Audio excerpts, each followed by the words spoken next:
आज का पहला प्रश्न है कि हाल ही में सुर्खियों में रहे फायर एवर केमिकल्स के संदर्भ में कौन सा कथन सही है? कि ये मानव निर्मित रसायन हैं जो लंबे समय तक पर्यावरण में बने रहते हैं। दूसरा, ये रेडियोधर्मी तत्व हैं जो प्राकृतिक संसाधनों जैसे रेत के साथ पाए जाते हैं। तीसरा, ये प्राकृतिक रूप में पाए जाने वाले रसायन हैं जिनमें एक पोषी स्तर से दूसरे पोषी स्तर की ओर बढ़ने की क्षीण होने की प्रवृत्ति होती है। चौथा, ये वह गैसें हैं जो बड़े पैमाने पर अपशिष्ट को लैंडफिल में डंप करने के परिणाम स्वरूप उत्पन्न होती हैं। तो कौन सा कथन जो है वो सही है? तो जो इसका सही जो आंसर है वो आपका है ए ऑप्शन। ये मानव निर्मित रसायन है जो लंबे समय तक पर्यावरण में बने रहते हैं। फायर वार केमिकल्स जो हैं इन्हें कभी ना नष्ट होने वाले रसायन कहा जाता है। हाल ही में के अध्ययनों में वैज्ञानिकों ने पाया है कि विश्व भर में कई जगह पर वर्षा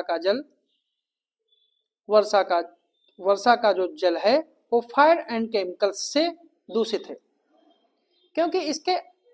क्योंकि वातावरण और वर्षा जल और मिट्टी के में लंबे समय तक ये बने रहते हैं और इन्हें कभी ना नष्ट होने वाले रसायन कहा जाता है। ठीक है, जो ये मानव निर्मित रसायन है इनमें इनका उपयोग जो है वो नॉन स्टिक बर्तन, ठीक है, जल रोधक कपड़े, दाग प्रतिरोधी कपड़े और सौंदर्य प्रसाधन और अग्निशामक फोम के रूप में इनका बड़े पैमाने पर उत्पादन किया जाता है, इनका उपयोग किया जाता है। जो ग्रीस, जल और तेल के प्रतिरोधी होते हैं वह अपने उत्पादन उपयोग के दौरान मिट्टी, जल और वायु में प्रवेश करते हैं और ये विघटित ना होने के इनके गुण के कारण ये लंबे समय तक पर्यावरण में बने रहते हैं और ये बार बार रसायनों के संपर्क में आते रहते हैं। इनके हानिकारक प्रभावों की बात की जाए तो इनके प्रभाव में आने से कई बीमारियों का जोखिम बढ़ जाता है, जैसे प्रजनन क्षमता में कमी, बच्चों के विकास में प्रभाव, शारीरिक हार्मोन्स में बदलाव, कोलेस्ट्रॉल के स्तर में वृद्धि में शामिल है। अभी हाल ही के शोध में यह ज्ञात हुआ है कि फायर एवर केमिकल्स के कारण ही मनुष्यों में बीमारियों के विरुद्ध टीकाकरण के बावजूद एंटीबॉडी जो है वो बड़ी मुश्किल से बन पा रही है। इन रसायनों के निपटने के लिए क्या किया जा सकता है? जैसे भस्मीकरण। तो फायर एवर केमिकल्स का नष्ट करने का सबसे सामान्य तरीका है भस्मीकरण। ठीक है, मतलब इनको दहन प्रतिरोधी क्षमता होती है, इसलिए इनका प्रयोग अग्निशामक फॉर्म में किया जाता है, लेकिन इनको भस्मीकरण तरीके द्वारा इन्हें नष्ट किया जा सकता है, क्योंकि ये जो है ये फ्लोरीन परमाणु से जुड़े होते हैं और कार्बन और फ्लोरीन के बीच के बंधन मजबूत होता है। आमतौर पर जब कोई बंध को तोड़कर किसी चीज को जलाया जा सकता है, लेकिन फ्लोरीन और कार्बन का बंध आसानी से नहीं टूटता है, इसलिए जल्दी से नष्ट नहीं होते हैं। लेकिन अधिकांश फायर एवर केमिकल्स जो हैं वो 1500 डिग्री सेल्सियस यानी 1500 सेंटीग्रेड या 2730, ठीक है, फ़ारेनहाइट पर ये पूरी तरह नष्ट हो जाते हैं। लेकिन यह एक गहन ऊर्जा प्रक्रिया है, इसके लिए उपयुक्त भस्मक आसानी से नहीं मिलते हैं। दूसरा, इसको सुपर क्रिटिकल जल ऑक्सीकरण के द्वारा नष्ट किया जा सकता है, प्लाज्मा रिएक्टर से नष्ट किया जा सकता है और निस्पंदन प्रणाली के द्वारा इन्हें नष्ट किया जा सकता है। ठीक है, अगला प्रश्न है कि 1930 निम्नलिखित कथनों पर विचार कीजिए कि 1630 में एक मुगल फरमान के द्वारा अंग्रेजों को इस क्षेत्र में व्यापारिक एकाधिकार प्राप्त हुआ था। दूसरा है फ्रांस और रूस द्वारा संयुक्त रूप से भूमि आक्रमण की आशंका से अंग्रेजों ने एक बफर जोन बनाने में इस क्षेत्र पर 1807 में शाश्वत मित्रता संधि पर हस्ताक्षर की थी। और तीसरा है कि 1840 में के दशक में आते आते यह क्षेत्र बल प्रयोग द्वारा अंग्रेजों के नियंत्रण में आ गया था। तो इसमें किस क्षेत्र का उल्लेख किया जा रहा है ये बताना है। ऑप्शन है रुहेलखंड, अफगानिस्तान, बलूचिस्तान और सिंध। जो इसका सही जो आंसर है वो आपका है डी ऑप्शन, सिंध। 19वीं शताब्दी के आसपास अंग्रेजों को सिंध प्रांत में रुचि होने लगी। 1630 के मुगल सम्राट के फरमान के द्वारा अंग्रेजों को कुछ व्यापारिक सुविधाओं का लाभ मिल रहा था। इस फरमान से अंग्रेजों को सिंध प्रांत के बंदरगाहों में भी वैसे ही विशेषाधिकार प्राप्त हुए थे जैसे कि अन्य जगह प्राप्त थे। अंग्रेजों को 1775 तक ही लाभ मिल पाया, क्योंकि इसके बाद सरफराज खान ने अंग्रेजों के कारखानों को बंद करा दिए, क्योंकि सरफराज खान के अंग्रेजों से मित्रवत संबंध नहीं थे। ठीक है, लेकिन जून 1807 में रूस के अलेक्जेंडर प्रथम और नेपोलियन बोनापार्ट ने तिलसिट की शर्त के तहत एक गठबंधन बनाया। इस गठबंधन की शर्तों में एक शर्त भूमि मार्ग से भारत पर संयुक्त आक्रमण करना भी था। इसीलिए ब्रिटिश रूस और ब्रिटिश भारत के बीच एक अवरोध उत्पन्न करना चाहते थे। इसके लिए लॉर्ड मिंटो ने गठबंधन करने के लिए प्रमुख व्यक्तियों के नेतृत्व में 3 प्रतिनिधिमंडल भेजे। मेटकाफ को लाहौर, एल्फिंस्टन को काबुल, मैल्कम को तेहरान भेजा गया।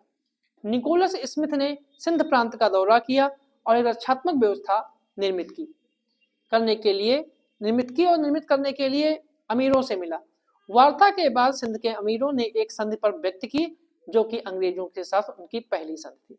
1843 में गवर्नर जनरल लॉर्ड एलन के शासनकाल में सिंध प्रांत को ब्रिटिश भारत साम्राज्य में मिला लिया गया। चार्ल्स नेपियर को यहाँ का पहला गवर्नर नियुक्त किया गया था। तो इसका सही आंसर जो है वो डी ऑप्शन है। अगला प्रश्न है कि वायसराय लॉर्ड कर्जन के शासनकाल की निम्नलिखित में से कौन सी घटनाएं घटी थी? अरबीपुर आंदोलन, भारतीय विश्वविद्यालय अधिनियम का पारित किया जाना, भारतीय कृषि अनुसंधान संस्थान की स्थापना। तो कूट के आधार पर सही उत्तर चुनना है। केवल 1 और 2, 1 और 3, केवल 2 या फिर 2 और 3। तो जो इसका सही जो आंसर है वो आपका है डी ऑप्शन, 2 और 3। दूसरा तीसरा जो है कथन जो है वो सही है, क्योंकि अरबीपुर आंदोलन की शुरुआत जो है श्री नारायण गुरु के द्वारा 1888 में शिवरात्रि के दिन की गई थी। और शिवरात्रि के उस दिन श्री नारायण गुरु ने एझावा समुदाय पर लगाए गए परंपरागत धार्मिक प्रतिबंधों की अवहेलना की थी और केरल के अरबीपुरम में भगवान शिव की मूर्ति की स्थापना की थी। इसके माध्यम से उन्होंने यह बताया कि भगवान की मूर्ति की स्थापना या उसका अभिषेक करना केवल ब्राह्मणों का ही एक अधिकार नहीं है। लॉर्ड कर्जन ने लॉर्ड एलेग्न के कार्यकाल के उपरांत पदभार ग्रहण किया था और 1899 से लेकर 1905 तक वो भारत के वायसराय रहे और ये 39 वर्ष की आयु में भारत के सबसे कम उम्र के वायसराय बने। ब्रिटिश वायसराय लॉर्ड कर्जन ने रैले आयोग की सिफारिश पर 1904 में भारतीय विश्वविद्यालय अधिनियम पारित किया। इसके माध्यम से विश्वविद्यालयों पर सरकारी नियंत्रण को बढ़ाने का प्रयास किया गया। भारतीय विश्वविद्यालय अधिनियम ने विश्वविद्यालयों और कॉलेजों को पूरी तरह से सरकार के नियंत्रण में ला दिया। गवर्नर जनरल को अब विश्वविद्यालय की क्षेत्रीय सीमा, विश्वविद्यालय और कॉलेजों के बीच संबंधों को निर्धारित करने का अधिकार मिल गया। और अगर भारतीय कृषि अनुसंधान संस्थान की बात करें तो भारतीय कृषि अनुसंधान संस्थान को पूसा संस्थान के नाम से भी जानते हैं। इसकी स्थापना जो है वो 1905 में पूसा यानी बिहार में की गई थी। इसके लिए एक अमेरिकी परोपकारी व्यक्ति जिसका नाम था हेनरी फिप्स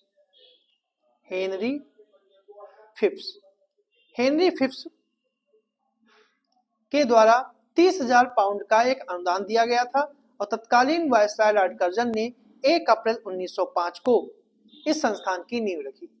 यह कृषि से संबंधित अनुसंधान, शिक्षा और कृषि विस्तार के लिए भारत का राष्ट्रीय संस्थान है और IARI के अनुसार के अनुसंधान कार्य से ही 1970 में भारत में हरित क्रांति संभव हो सकी थी। इसलिए इसका जो है डी ऑप्शन जो है वो सही है। अगला प्रश्न है भारत के कौन से साउथ इंडियन लिबरल फेडरेशन के सदस्य थे? पी आनंद चार्लू, पी त्यागराज चट्टी, एम वीर राघवाचारी या CN मुदलियार। तो जो इसका सही जो आंसर है वो आपका है, इसका सही आंसर जो है वो आपका है डी ऑप्शन, 2 और 4। ठीक है। जस्टिस पार्टी का नाम जो है वो आधिकारिक जो नाम था वो था साउथ इंडियन लिबरल फेडरेशन। यह ब्रिटिश भारत की मद्रास प्रेसिडेंसी में एक राजनीतिक पार्टी थी। साउथ इंडियन लिबरल फेडरेशन की स्थापना जो है वो 1916 में टी.एम. नायर, पी. त्यागराज चट्टी और सी. नतेशा मुदलियार ने की थी। इसकी स्थापना सरकारी सेवा, शिक्षा और राजनीति क्षेत्र में ब्राह्मणों के वर्चस्व के विरुद्ध की गई थी। इसलिए इसका जो है डी ऑप्शन जो है सही है।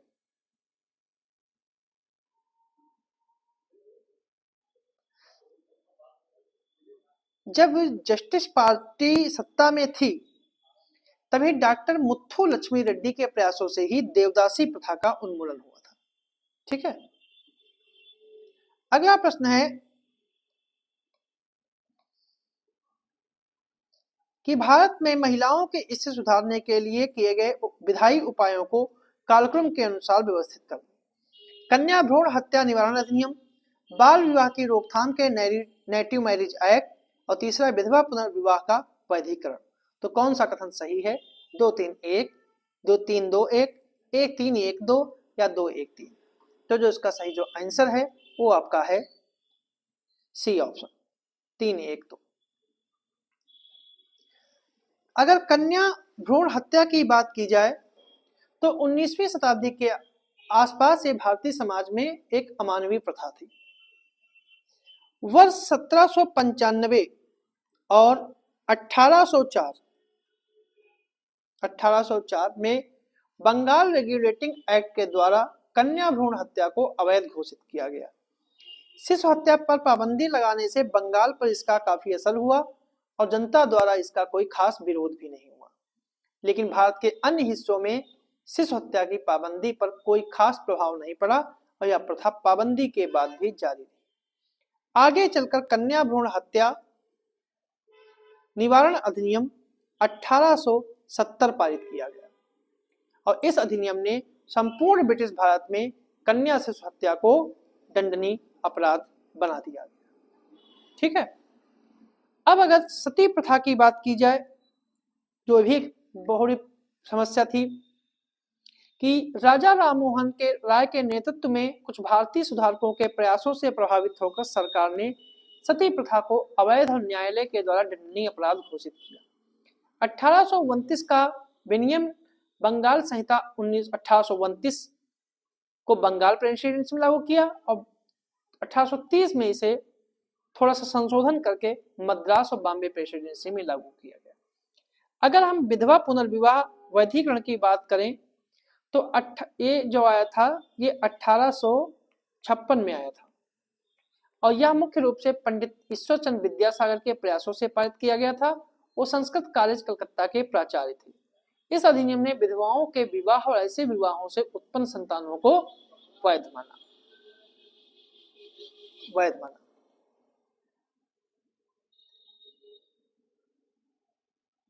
अब बात करें बाल विवाह अधिनियम की नेटिव मैरिज एक्ट। तो नेटिव मैरिज एक्ट या नागरिक विवाह अधिनियम ये जो आया था ये 1872 में आया था और बाल विवाह पर रोक लगाने के लिए विधिक कार्यवाही थी, लेकिन इसका भी सीमित प्रभाव हुआ क्योंकि यह अधिनियम हिंदुओं, मुसलमानों और अन्य प्रमुख धर्मों पर लागू नहीं होता था। ठीक है, इसलिए इसका जो है सही आंसर जो है ए ऑप्शन का जो सी नहीं का ए ऑप्शन जो है वो सही है। नहीं, सबसे पहले कन्या भ्रूण हत्या निवारण अधिनियम 1870। ठीक, कन्या भ्रूण हत्या 1870 और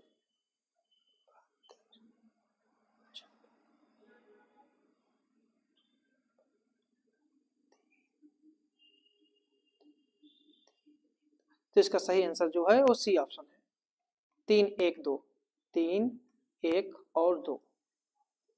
सबसे पहले 1856 में विधवा पुनर्विवाह, फिर 1870 में कन्या भ्रूण हत्या निवारण अधिनियम, फिर 1872 में नेटिव मैरिज एक्ट। तो इसका सी ऑप्शन जो है सही है। अगला प्रश्न है कि भारतीय राष्ट्रीय कांग्रेस की ब्रिटिश समिति के संदर्भ में निम्नलिखित कथनों पर विचार करें कि भारतीय राष्ट्रीय कांग्रेस के द्वारा इसकी स्थापना ब्रिटेन में की गई थी ताकि ब्रिटेन की जनता में भारतीय समस्याओं के संबंध में जागरूकता बढ़ाई जा सके। दूसरा कथन है बदरुद्दीन तैयब जी ने इस समिति के प्रथम अध्यक्ष के रूप में कार्य किया। और तीसरा है ब्रिटिश समिति के द्वारा कांग्रेस के विचारों को प्रस्तुत करने के लिए इंडिया नामक पत्रिका प्रकाशित की गई। तो भारत की राष्ट्रीय कांग्रेस की ब्रिटिश समिति के संदर्भ में विचार करना है कि कौन सा कथन जो है वो सही है। 1 और 2, 2 और 3, 1 और 3 या फिर 1, 2, 3। तो जो इसका सही जो आंसर है वो आपका है सी ऑप्शन। ठीक है, 1 और 3 पहला और तीसरा जो है सही है, दूसरा इसका गलत है। क्योंकि भारतीय राष्ट्रीय कांग्रेस का पहला अधिवेशन जो है वो दिसंबर 1885 में किया गया था। इस अधिवेशन में 72 प्रतिनिधियों ने भाग लिया था और कांग्रेस के अधिकांश संस्थापक सदस्यों ने ब्रिटेन से शिक्षा प्राप्त की थी या ब्रिटेन में निवास किया था। इन सदस्यों में बदरुद्दीन तैयब, डब्ल्यू.सी. बनर्जी, सुनेन्द्रनाथ बनर्जी, फिरोज शाह मेहता, इन सभी सदस्यों ने लंदन में अध्ययन किया था और सभी दादा भाई की नौकरी से प्रभावित थे। इसीलिए कांग्रेस ने लंदन में 1889 में ब्रिटिश समिति की स्थापना की। यह समिति ब्रिटेन में एक लॉबी समूह के रूप में कार्य करती थी और भारतीय राष्ट्रीय कांग्रेस की ब्रिटिश समिति भारत में रुचि रखने वाले ब्रिटिश नागरिकों और लंदन में रहने वाले कुछ भारतीयों के द्वारा गठित की गई थी। इन लोगों ने ब्रिटेन में कांग्रेस के प्रति सहानुभूति रखने वाले व्यक्तियों को संगठित करने का प्रयास किया। वह कांग्रेस की वार्षिक रिपोर्ट और साहित्य लिखते और उन्हें वितरित करते थे। इसके अतिरिक्त उन्होंने विलियम ब्रिडबर्न की अध्यक्षता वाली भारतीय संसदीय समिति के माध्यम से ब्रिटिश संसद में याचिकाओं को, कांग्रेस की याचिकाओं को प्रस्तुत किया, जिसका उद्देश्य ब्रिटेन की जनता में भारतीय मुद्दों के बारे में जागरूकता लाना था। क्योंकि भारत की सरकार ब्रिटेन के प्रति उत्तरदायी थी, इसलिए पहला कथन जो है वो सही है। यह समिति डब्ल्यू.सी. बनर्जी और दादा भाई नौरोजी के कार्यों का अनुसरण करती थी। उन्होंने चार्ल्स ब्रैडलाफ जैसे उग्र सुधारवादी सांसदों के समर्थन से ब्रिटेन संसद में भारत से जुड़े मुद्दों को उठाया था।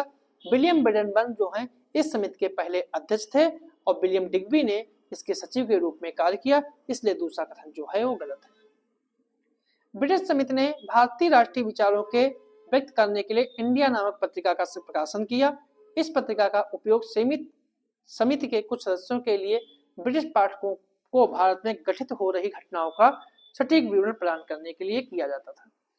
इससे प्रारंभिक कार्यों से प्रभाव में परिणाम स्वरूप भारत शासन अधिनियम 1892 पारित किया गया और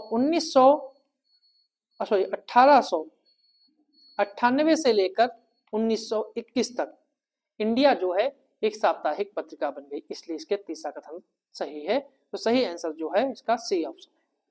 तो ये थे हमारे आज के कुछ प्रश्न।